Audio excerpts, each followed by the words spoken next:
Welcome to the latest episode of our podcast series for financial advisors. Today's episode is 6 months later, why a former UBS lifer considers independence his do-over. It's a conversation with Ahmie Baum, founder and CEO of Interchange Capital Partners. I'm Mindy Diamond, and this is Mindy Diamond on Independence.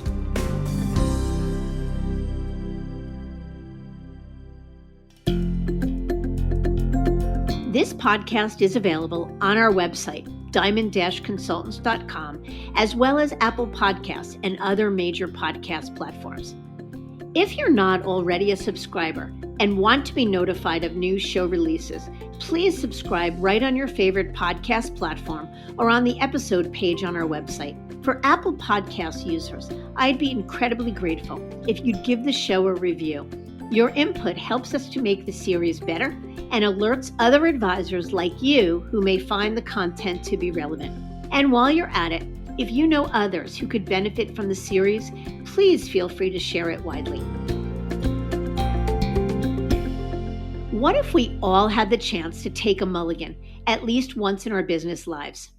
That is, use the proverbial golf do-over rule as a way to reset our goals and expectations and take that shot one more time, but this time from a whole new perspective. That's exactly the way Ahmie Baum put it to me when we first talked about his transition to independence. I met Ahmie over a decade ago, perfectly comfortable enough at UBS at the time, making a good living and building a strong business. Then his son Brian joined the business 7 years ago, and things started to change. And he began to see the future and their strategy for growth through his son's eyes. It was an awakening that made him dig deep and evaluate everything to create a clean slate. For the first time in decades, Ahmie started asking himself if UBS was indeed the right partner for the future of the business, a legacy that he and Brian would build upon and Brian would someday take over.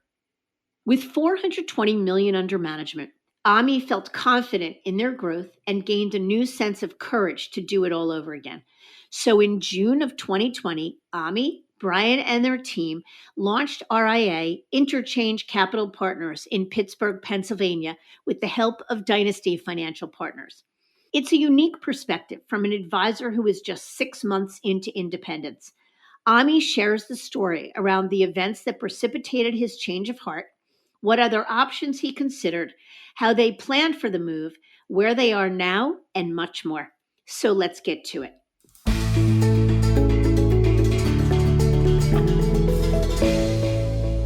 Ahmie, I am so happy you are here. I said to you offline, I feel like it's like watching my children grow up and having real pride in them because my team and I had the privilege of representing you and your son in this move to independence. And it's such a gift for me to get to interview you now. I feel the same way, Mindy. This has been a long time in coming. I was sitting there thinking and preparing for the show, and I was thinking, wow, it's been over a decade and a couple of fits and starts, and you were so gracious and frankly did what you said you were going to do, which has been remarkable. Thank you. Thank you. I appreciate that. All right, so let's start at the beginning. Tell us a little bit about yourself, if you would, for perspective. What came before UBS? I started in the business 40 years ago, 1979. A friend of mine's father worked for E.F. Hutton. We ran a restaurant together in college, and I had a lot of school loans that had to be paid, and I was headed out west to become a ski bum, and I got a letter from the Pennsylvania Higher Education Association said they wanted to get paid. So I had to figure out and pivot and say, well, I guess I'm not going to be a ski bum for a couple of years. And, went to work for E.F. Hutton. They hired me. Don't know why, because I knew nothing about the industry. I did not come from wealth. I didn't know anything that they did. Actually, I do know why they hired me. When they asked, the typical question in an interview, what's your weakness? I said to them very candidly, I don't know anything about your business. How good is your training program? If your training program is good, I can learn anything. And the guy sat there. At that time, I was 24 years old. He said, I've never had anyone turn that around on me as quickly and put the pressure on me. I think you're the one. And then they called me a week later and offered me the position at E.F. Hutton. Stayed there till E.F. Hutton was bought by Shearson Lehman. At that time, after the 87 crash, I had gotten involved in building teams with Bill Good. Teaming wasn't something that Shearson Lehman Hutton was all about. Even though I had one, there were some changes in real estate, but my team was spread out all over the complex. And Payne Weber was interested in me and had a couple of conversations with Joe Grano because I was concerned that Payne Weber, frankly, wasn't as far along in money management, which was what I had been pioneering at E.F. Hutton, but ultimately made the decision to join Payne Weber. And then Payne Weber was bought by UBS. So there's the history. Yeah, no, and I appreciate that. Okay, so then you and your team left UBS in June of 2020 to go independent and form Interchange Capital Partners. So if you would, for perspective, tell us a little bit about what your business looked like at UBS. So let's start. How much in assets were you managing?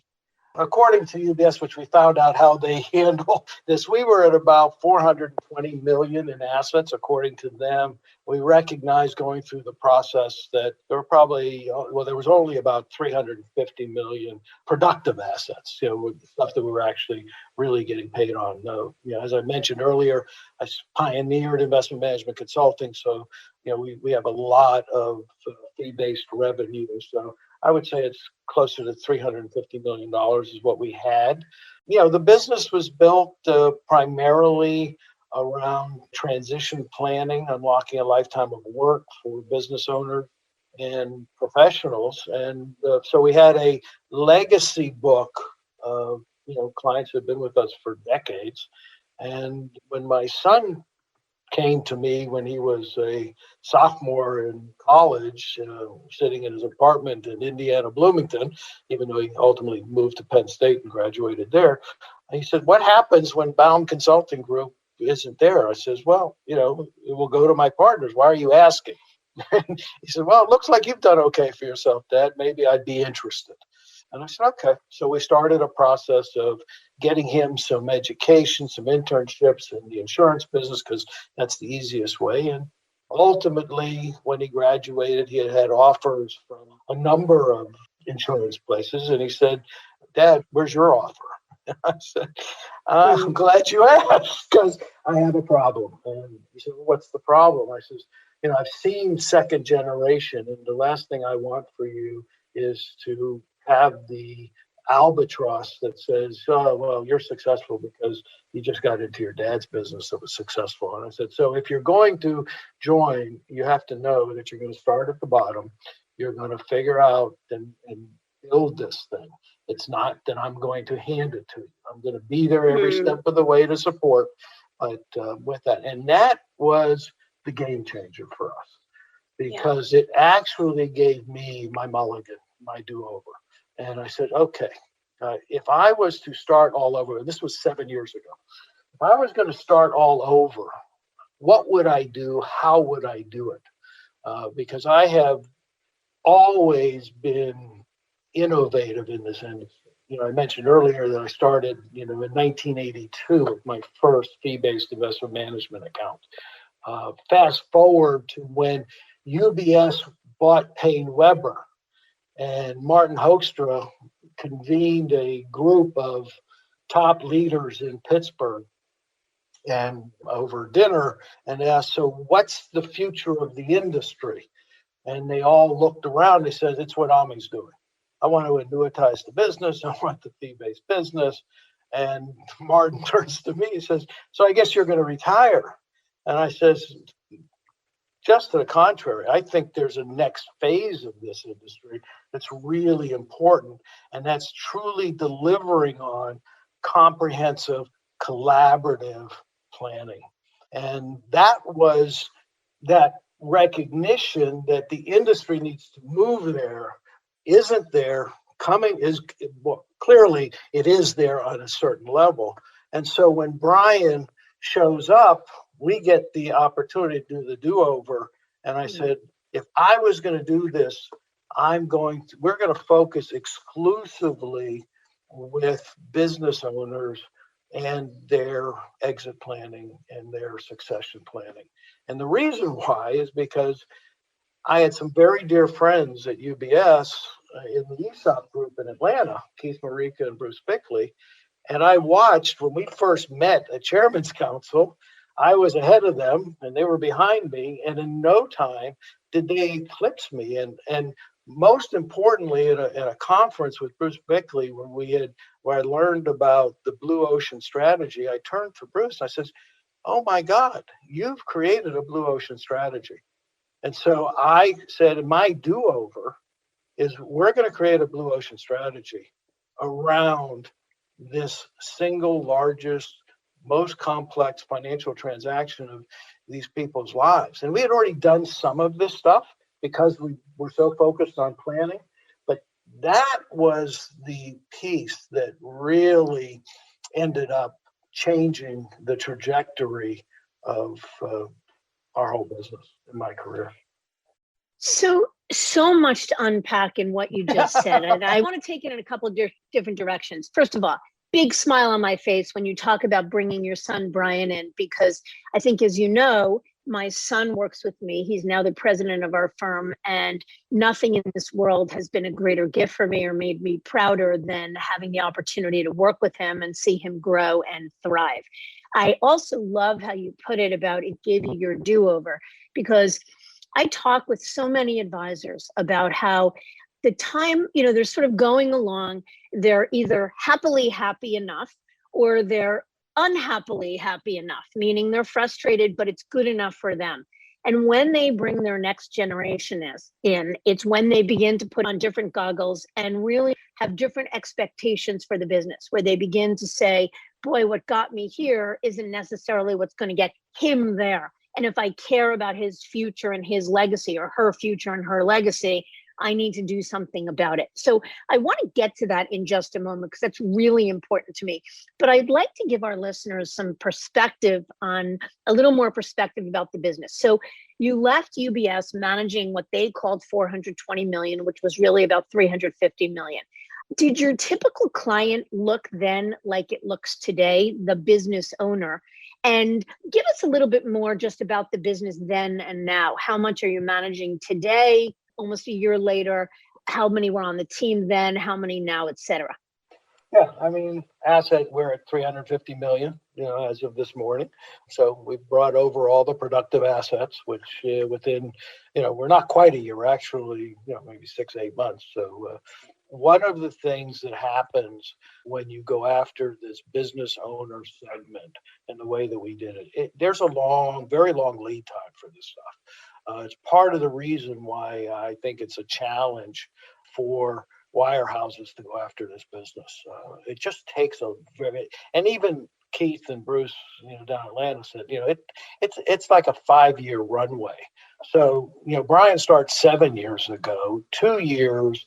We had, some interesting things that we could talk about maybe today, maybe later, about how we got a 24-year-old to have a Rolodex like no one's ever seen before. But it took a while, and our best year of asset transfer or about new assets was in 2019. We brought in a $70 million family. I mean, it was like, what? That was the market telling us that we were on the right track. Validation. The total validation with it. So the book up until that point was a lot of professionals, doctors, lawyers, accountants, executives, that primarily because, as I said, my work for the last 40 years has been all about transition planning, unlocking a lifetime of work. And if you were a business owner or a professional, whoever, it wasn't a niche in terms of that. It was just a niche in terms of the planning and the process and how we went about helping people with the largest financial transaction of their lives, which is not just, and I know we'll get into this, it's not just about the money. So our book is pretty similar. The very interesting thing was through the transition, we brought on 4 new clients. What? This thing has really just, I sit here today in 6 months and pinch myself. So there were 8 of us at UBS, and we took 7 of them, and all of them are millennials. So it just wasn't about Brian. It was about Kendra and Chris and Evan and Alyssa. It was about looking and hearing from them some of their frustrations around working in these big firms. For there were a number of things, but when we recognized that we had this unbelievable growth strategy, and then the question became, well, where are we going to grow? And you and I had this conversation, but your listeners don't know is we went down this road. This was the third time. Okay. And I stopped two times before. And the reason why I stopped is because, as I told you, I don't know if we're going to grow. Let me try to double it at UBS first, and then I'll see. And then I recognized that once we identified this growth strategy, was UBS the right place? And it wasn't just UBS, Merrill, any of these, because they just take so much for it. Yep. All right. So again, I want to come back to that. But how did your clients respond to your decision to leave UBS and go independent? You said all of your clients followed you, but what was their response? Yeah, most of them did. I mean, look, I did this one time before. And as much as I have an optimistic view and I believe we're always doing everything, and everyone's going to come. Well, everyone didn't come, but we replaced them, obviously. And there were some disappointments. But by and large, the comment was, I'm there because of you. I certainly need to understand this because UBS has a very strong brand. And UBS was on the attack, which is a whole other story that at some point I'd love to unpack with you around protocol, non-protocol, but we'll hold that later for some other time, around it. I just think it's a travesty that they bring people in and then, they fight so hard when people leave. It's just the whole thing doesn't make sense to me. And I don't think it's fair for the client. So the biggest issue is to get the clients comfortable with the custody and the safety and the security of their assets. And that's where having BNY Mellon Pershing as our custodian out of Pittsburgh, that was a major good decision. Now, we went through the due diligence as we had to do.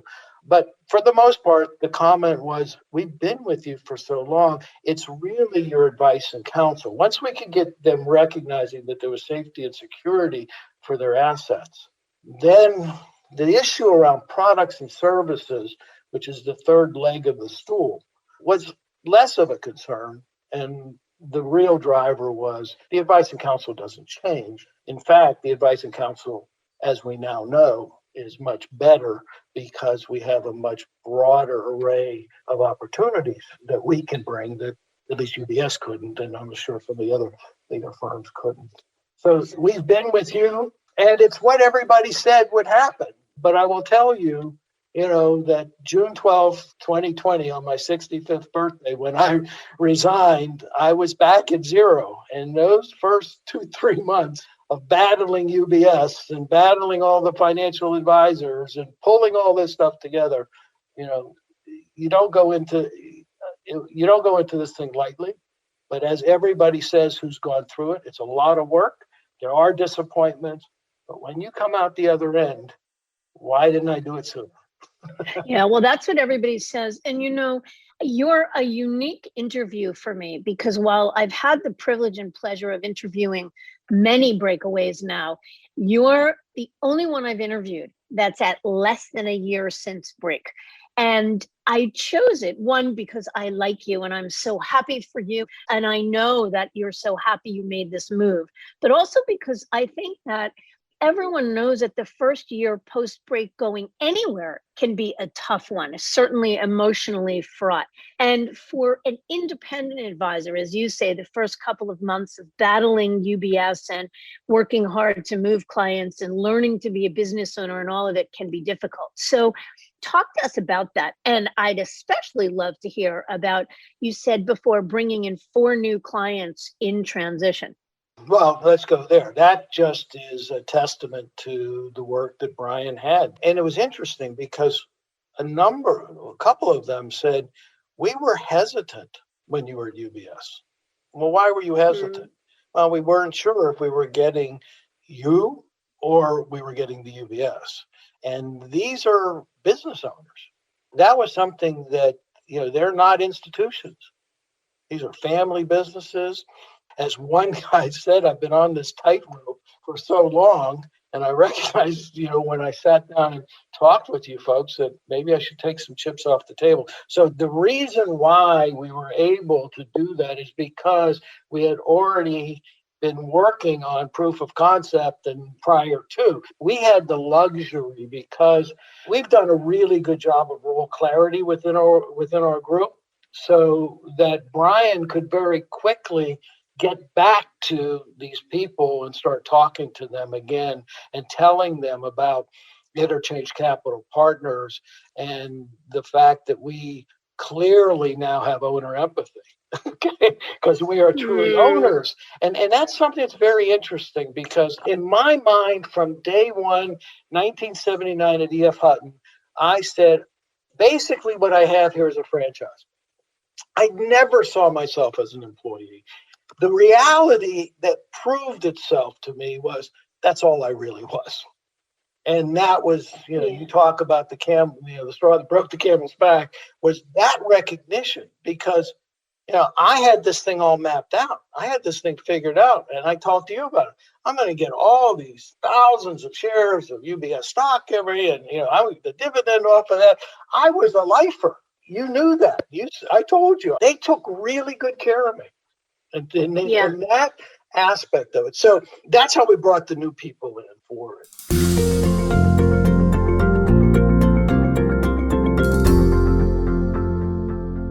So I think that's really interesting, Ahmie, and wonderful, obviously. So one, it begs the questions, what is it or what was it that you think you are able to do for those new clients as an independent business owner that you couldn't, or they thought you couldn't have done for them at UBS? I think the issue was that every time we brought a recommendation, the question was, since it was always tied in with UBS, is this yours or are you getting some pressure? The other thing that happened, and you had an interview a while ago with another UBS advisor, and when he went through, when he had this whole estate planning piece that he was brought, and the day before the presentation, compliance came back and redlined all this stuff, and it said not the role of a financial advisor. I had the exact same experience, because as we were building out this business transition work, at the time we called it the Business Transition Group at UBS, I built out a white paper. I was working on it, and I sent it off to compliance. And there's a number of things that you have to do for a business owner that's business related. Exit transition planning and exit planning has the business and the personal. Well, all the business strategies around maximizing and protecting the business, okay, all kinds of different things, they would redline, not the role of financial advisors. Wait a second. This is planning. And we were the poster child for planning at UBS. We charged hard dollar for planning. We got and so the issue was, when we would go to a business owner, they had to sign a financial planning agreement. That means we had to deliver a financial plan. Well, what about all the business consulting work? What about valuation work? What about all the things around incentive compensation, employee? And it's just a whole menu of items that we really couldn't bring to the table, because it doesn't fit the role that the financial advisor, according to UBS's compliance. And so the opportunity set to really go into it, and then the agreement that they signed, the first client, our very first client, signed a $42,000 annual consulting agreement that had nothing to do with financial planning. It had to do all with the business planning. We could never have gotten that done at UBS. Yeah, I know which episode you're referring to. It was an interview I did with Terry Cook some months back, who was a UBS advisor. His straw that broke the camel's back moment was exactly that. He was putting together a presentation, a PowerPoint presentation for a client event or something he was doing. He had submitted it to compliance probably a month before the presentation. And 2 days before the presentation, he got the whole thing back redlined with a million places that said not the advisor's role. And that's when he realized it was time to go. So that makes perfect sense. Yeah. So What else was going on at UBS at the time that made you want to leave in general and then to decide to go independent? And I just want, before you answer, I want to give you a little context for the question. I asked the question because one, people move because of pushes and pulls, right? They move because they're pushed by frustrations, the things that they wish they could do, the limitations that irritate them. And hopefully they're equally pulled to something that they are passionate about. It sounds like in your case, especially once Brian joined and you had gotten this, really clear about this growth strategy, that you began to believe that UBS was just not going to be the place to get it done. So what were your pushes and pulls relative to what was going on at UBS and the pull toward independence at the time? Well, this is just an unfortunate set of circumstances that took place. Just given the nature of a national, international brand, Western Pennsylvania, which is the area that I operated in the decade, I think I went through 3 or 4 different branch managers in this period. On the Eastern Pennsylvania, it has been solid as a rock. So again, this is the part of the business of having all this management around it. So I go back to that moment when all of this thing changed. I told you earlier that I always looked at this thing as a franchise. And not only that, I always invested in the business, took my own money. Sometimes I got help from the firm. If I didn't get help from the firm, it didn't matter. I knew what I wanted to create, and I invested money. My brother, who's in the business, says you would make so much more money if you wouldn't be doing it this way. But I had a very clear vision of what I felt the organization needed and how to deliver, to the clients. And I recognized that I worked for a firm and they can't always supply everything. And I was willing to go out there and do it myself. So the issue was a combination of the fact that something was going on in Western Pennsylvania. Western Pennsylvania had 2 Paine-Webber offices. That had to change. I, unfortunately, was the one that had to be brought into. So I lost a manager there. Then there was some issues. And again, we're never privy to this. They talk all the time about being partners and business units. But the fact of the matter is there's some truth to that. But now in hindsight, I can see, look, we get paid very well. They've got a great comp system. They've got a good thing there. But ultimately, we have to rely on other people making decisions around the business that we just have to toe the line with. So that was one major piece that changed. The other piece was the way they handled Brian in terms of their approach to, and this could be changing, but back then, the manager at the time didn't quite get the approach we were taking because Brian wasn't just, his first account didn't get opened up for, 3.5, 4 years from the time he started. And I was supporting him. Okay. And I kept moving gross from me to him to keep him at certain levels that the firm wanted. So Brian was very frustrated as a millennial saying, hey, Dad, and I would always say, go talk to the branch manager. He said, Dad, he doesn't want to talk to me because I'm not producing. They saw it. So there was that issue that was going on. Then there was the fact that the chain of command kept changing. And when the chain of command changed, the agreements that were made with previous command didn't translate. And ultimately, the straw that broke the camel's back was when my longtime CSA made a mistake. She admitted to it. She checked the box that said she talked to the client. The client happened to be my cousin. It was a fraud email. $25,000 went out. 15 minutes after she checks the box, my cousin calls, says, I got hacked. It wasn't me. She did it because she had done this for this guy for decades. Everything looked right. And there's a zero tolerance policy, as there should be. So I'm not saying that. And she was going to retire 6 months later.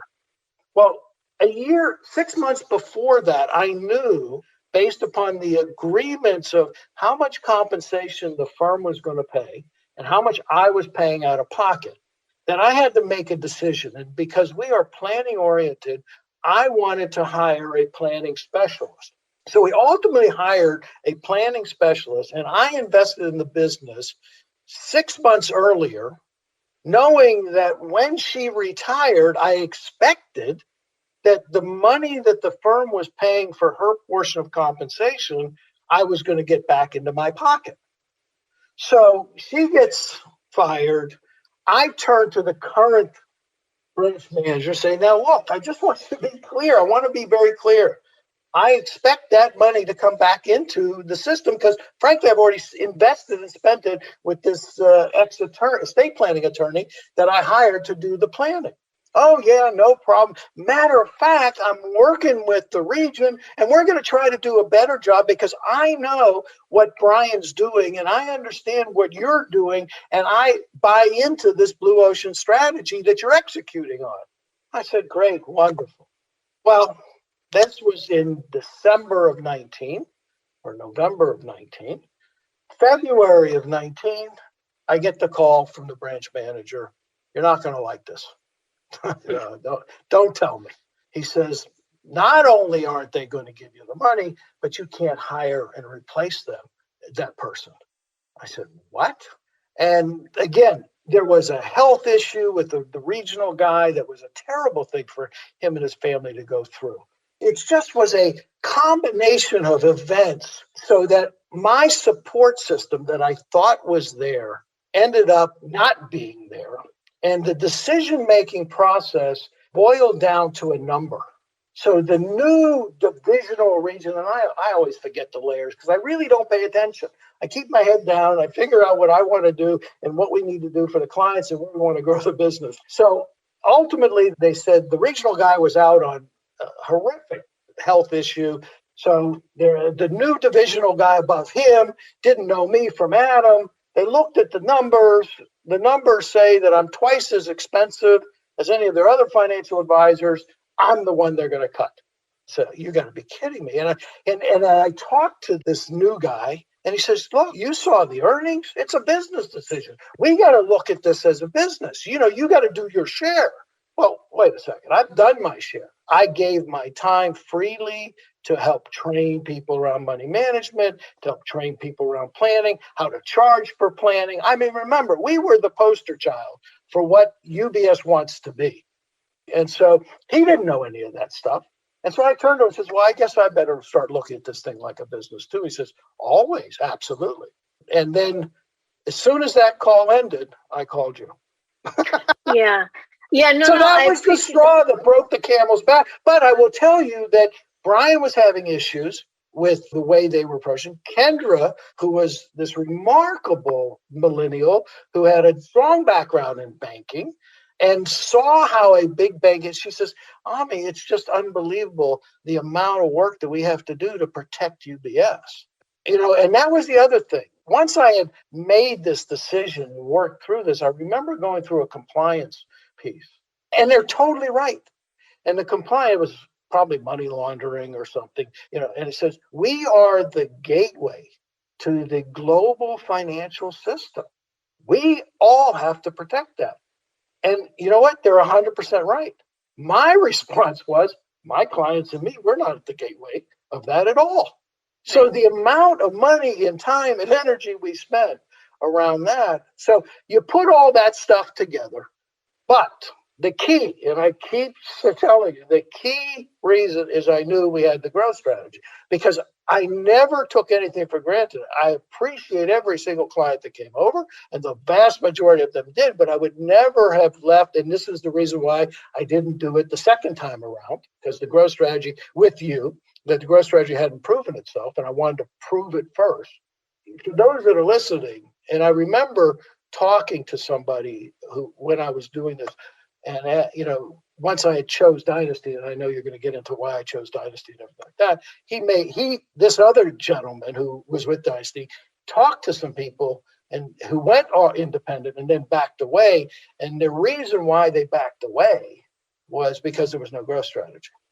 So I think it's a critical piece. Now, you might have a big enough book of business where $1 billion breakaways, that may not be as important, for it, but for a $300-400 million book of business, for me, without the growth strategy. So yeah, there were all these things that lined up, but I have to go back to, the growth strategy to say, oh, we can do this. And now let's grow it, because the question is, do I want to leave?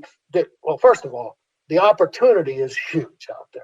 There's trillions of dollars available for us, for those that get it right. It's huge.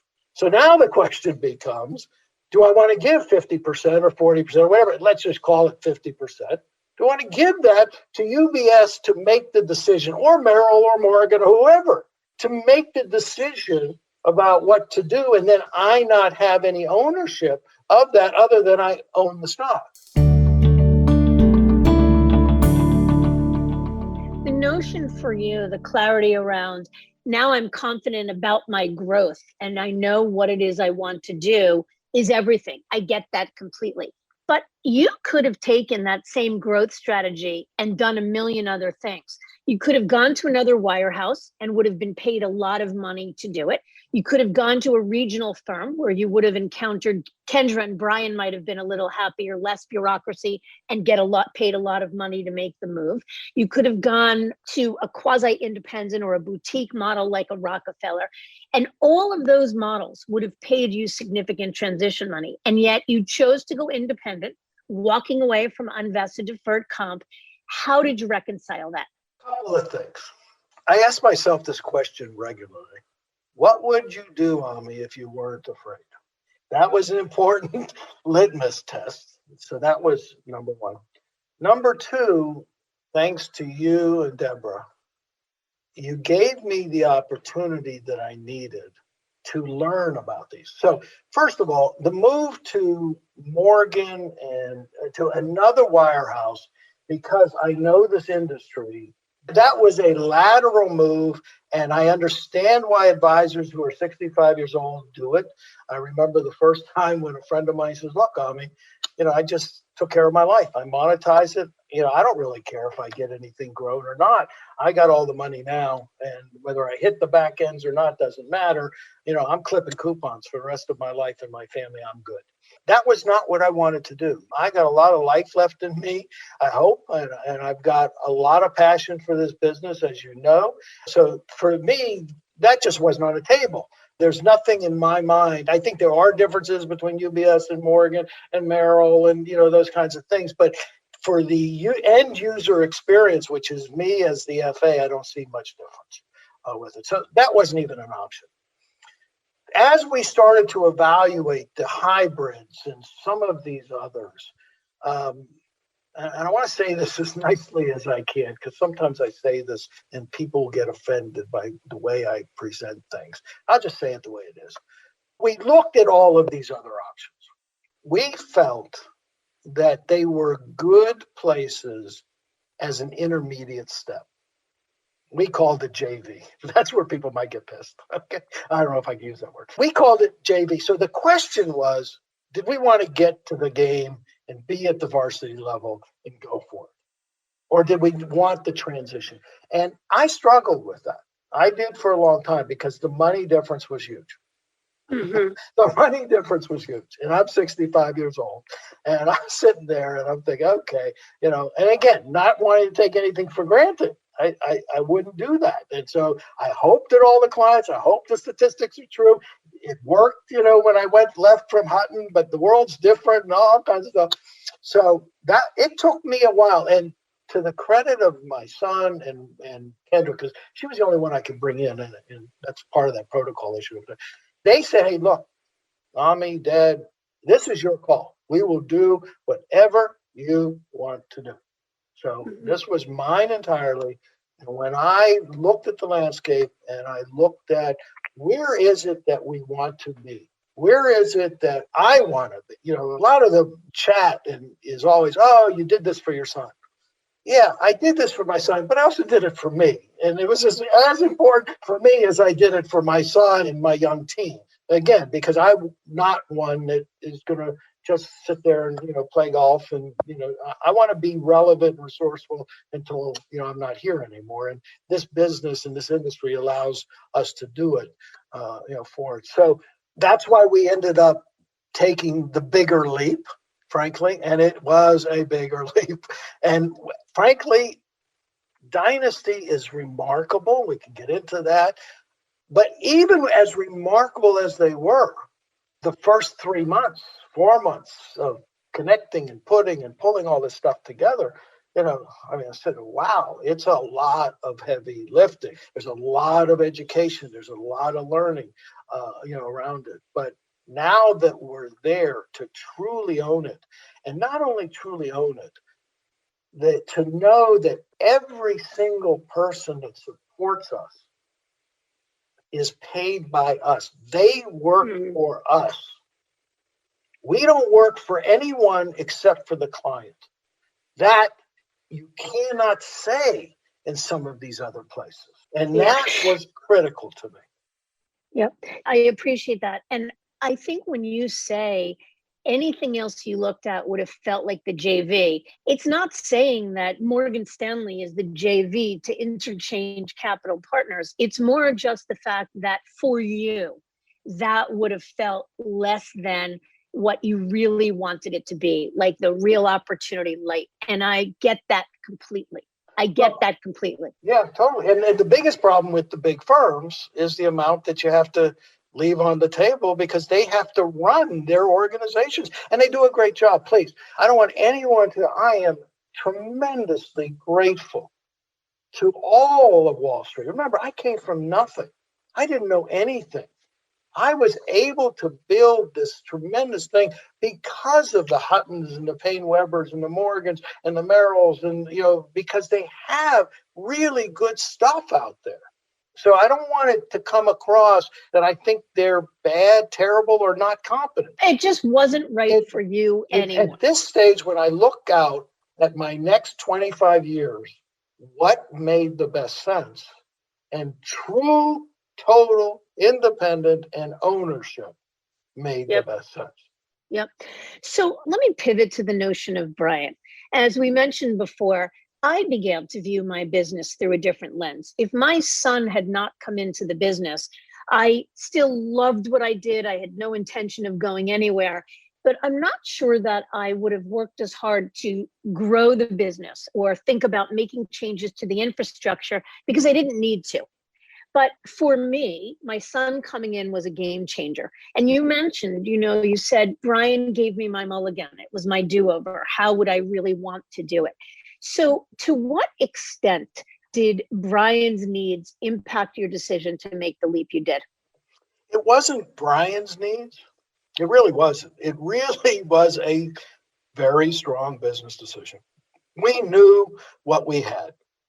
And the question was it better for us to stay put, or was it better for us to look for the alternatives? And from two lenses, from the client's perspective and our ability to really, get our hands around family office light types of work, and from how much we would have to support the rest of the organization, because we knew without a doubt that the growth was coming.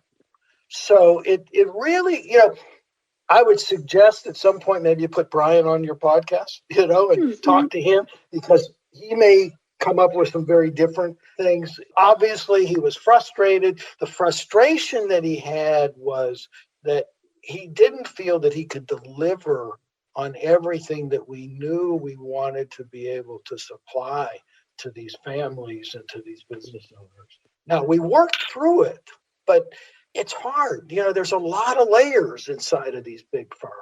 And I get them, and I understand compliance, and they have a lot on their plate. They got a lot of constituents that they have to take care of, and they got regulators all over them and all kinds of stuff, because, in fact, they are the gateway to the global financial community. And unfortunately, there are some bad apples in our business. with it. So I think it was more that from the client's perspective, we felt we could do a better job for sure. And then it really was that business decision that said, do I want to leave another, everyone could run the numbers, you're doing 3-4 million bucks and how much you leaving on the table. And then you're going to go double the business and you're going to leave twice as much. And you got to go and negotiate all the time with people that are great people. They're committed. There's some phenomenal people in these roles, but they have their constraints. They're not the final decision. So it's constantly a negotiation. And for a while, it's just, we're spending so much time and energy on that, taking away from the time and energy of delivering this wow client experience and executing on this blue ocean strategy. It gets tiring. Yeah, I hear that a lot. And I think for a lot of folks, they say, look, once we've seen what could be, what is possible, it's hard to unsee it. And once you've seen it, you become more aware of the things that are limiting you where you are. And I think that's part of the issue. I am shocked at the infrastructure available and capable outside of these firms. I didn't even know it existed. I really didn't. Remember, when I tell you, I put my head down, Mindy, and you know this. I remember Ben Bynes telling me at Dynasty when I asked something about, because I didn't even understand how the statements work. And he turns to me at the very beginning and says, well, maybe you're not really right for independent. And rightfully so. I mean, all I knew was the mothership. And I'm grateful for that mothership. I'm truly grateful for that mothership. Because for me, coming from nowhere with no idea about anything, they helped me grow. I helped them. It was a great relationship. This is why in 2008, when you called and said, are you interested? I said, no, they're taking really good care of me. I'm not going anywhere. I believed all of that. And I was committed to all of that until these various things happened and the industry changed. And it's going to continue to change. And I don't know what the future looks like for financial advisors in wirehouses. I've heard some things, and everyone has to look at that. And so you have to sit there, and I think everyone talks the same thing. You have to look, if you are truly committed to the business, the industry, the clients, you have to take a look and find out where's your best place. For many people, it's at UBS, it's at Morgan, it's at Merrill. And I get it, and they're absolutely right. There's a tremendous amount of great things that these firms offer and be able, but it does not come free. There's a cost to it. And I think when you put these things down, everyone has to make the decision. And today, the infrastructure outside in this RIA space, especially for those bigger teams and for those growth-minded organizations, it's a very viable option. Yeah, that's exactly right. The fact that you outgrew UBS and wanted to build your own business as a way of really leveraging this growth strategy and serving clients isn't an indictment necessarily of UBS or the model. It's just saying that for you, it wasn't the best way to do it.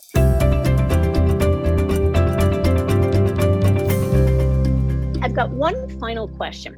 It's not lost on me that you moved dead smack in the middle of a pandemic. So I am wondering, and it's sort of wrapped into the why Dynasty. And we're talking about Dynasty Financial Partners that Ahmie chose to associate his business with. You mentioned that Dynasty was remarkable, not surprised. But how did they help you, and how does sort of making this move in the midst of a global pandemic, how did that work for you? I have to say, it made it easier because we were all working remotely. I mean, my biggest fear, and this goes to that protocol issue and all that stuff, which I'll repeat, I think the industry needs to relook at this. They're talking out of both sides of their mouths. There may be things that I don't understand about FINRA regulations and all kinds of SEC regulations around this. But the fact of the matter is, knowing the industry the way it was, one of my biggest fears is, oh my God, we're doing all this stuff and we're not supposed to be doing all of this stuff. And if we get caught at doing all this stuff, we got problems. The pandemic changed all that. We were all working remotely. So the pandemic, frankly, made it easier. Now, to get to the breakaway of the day. And because this was June, we had conversations going back and forth. Should we do it now or later? We had already picked an alternate date as August, and because we didn't know what was going on. So we were doing strategies and talking back and forth. From the client's perspective, it went much smoother because our technology was really remarkable. Not just our technology. There's another part of all of this. Now that I know what I know, my back office support is significantly greater from, the CSA, the custodian work, all of my compliance, marketing. There isn't anything that we're not getting better response times, more opportunities. Every single checks the box off on that stuff for it. So the pandemic had its challenges, no doubt, but in many ways it made it easier. I love Zoom calls. I think Zoom is remarkable, and clients have bought into it. Our ability to DocuSign everything. So I get that it was a challenge, obviously, for the world, for people, not the human toll. I mean, all of that stuff. But for the move to the business, as much as I was worried about it and concerned about it, it really didn't have much of an impact. Well, that's a wonderful thing. Ahmie, I've got a million questions about your views for the future, your plans for the business.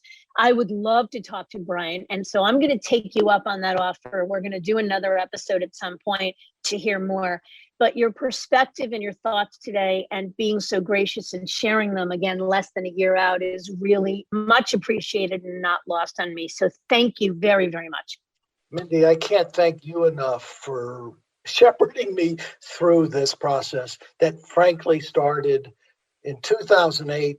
And then I said no. And then we started it again 5 or 6 years later. And then I said no. And then finally, you and your firm and your team hung in there and really, really helped me get the education, get the understanding to be able to make what clearly is the best move we could have made. So thank you so much to you and your team. And thank you for the opportunity to talk with you. And I'm always available to share my views and opinions. That's for sure. Thank you. Thank you. Thank you. Be well. You too. Thank you.